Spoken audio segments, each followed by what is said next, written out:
Ladies, I'm Nicole from Empower Fitness and I have a question for you. Do you ever find yourself eating to numb out your emotions or eating to celebrate a particular win? Maybe you had a stressful day at work or it's crazy around your children, especially being quarantined in, or you're confrontational with someone at that point, or you have some bad news, or maybe you're just tired or just out of sorts completely. It's been a bad day, it happens to all. Or on the other side of the coin, you earn a raise, promotion, or hear some amazing news, right? And then either to cope, relax, or celebrate that amazing win, you divide and conquer into those chips and ice cream by treating yourself into some pizza or some other kind of food, right? I know, I've totally been there. This is called emotional eating. It's a real thing. And I have some tips for you today to share. Emotional eating is so common. According to the American Psychological Association, at least 1/3 of people have reported they eat more when they're stressed completely. And according to researchers, eating to celebrate is also a real common reason as well. The fact is, emotional eating usually starts when you're very young and becomes a slight habit, watching our parents, our loved ones, so on. We don't even realize it's actually happening. And as you can imagine, emotional eating is a big topic. But the very first part of understanding how it affects you is to actually ask yourself a simple question every time you eat. Okay? So, it's super important not to do this with any kind of judgment against yourself. It's perfectly okay. Because you're asking it to simply gather some information. So here's the actual question. Ready? Why are you eating? If it's not because you're physically hungry, dig a little deeper. Are you upset at something? Are you bored? Right? That's a big one right there. Or are you eating because you've always ate at a particular time of the day?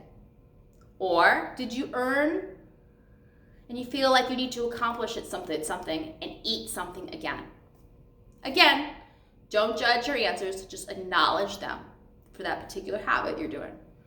Over time, as you ask yourself why you're eating, you'll probably notice some patterns. Here are some common signs you might be engaging in emotional eating. First, when hunger comes on pretty fast, 1 minute you're feeling normal, the next minute, pretty hungry, right?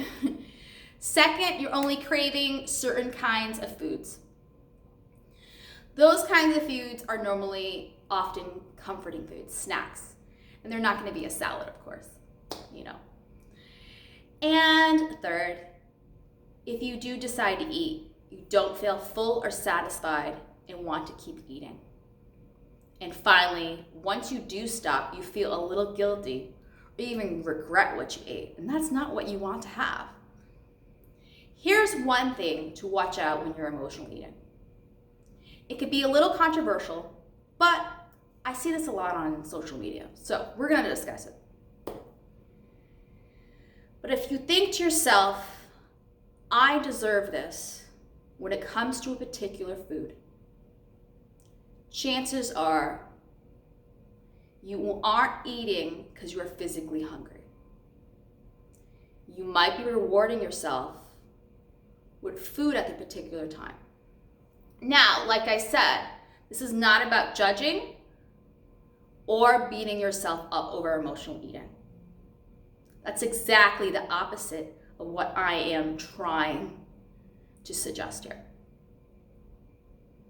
So instead, this is all about noticing patterns, understand habits. And through that, the knowledge gives you the power to overcome these old habits that become actual problems. So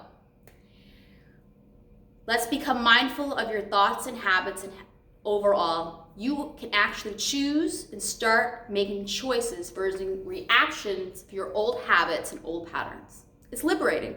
And if you decide you want more food that you deserve or to celebrate a success with a feast, that is awesome.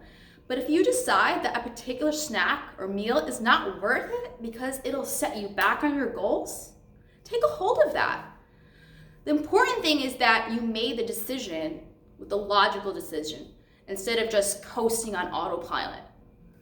So I hope you really found this helpful, and I will talk to you another day.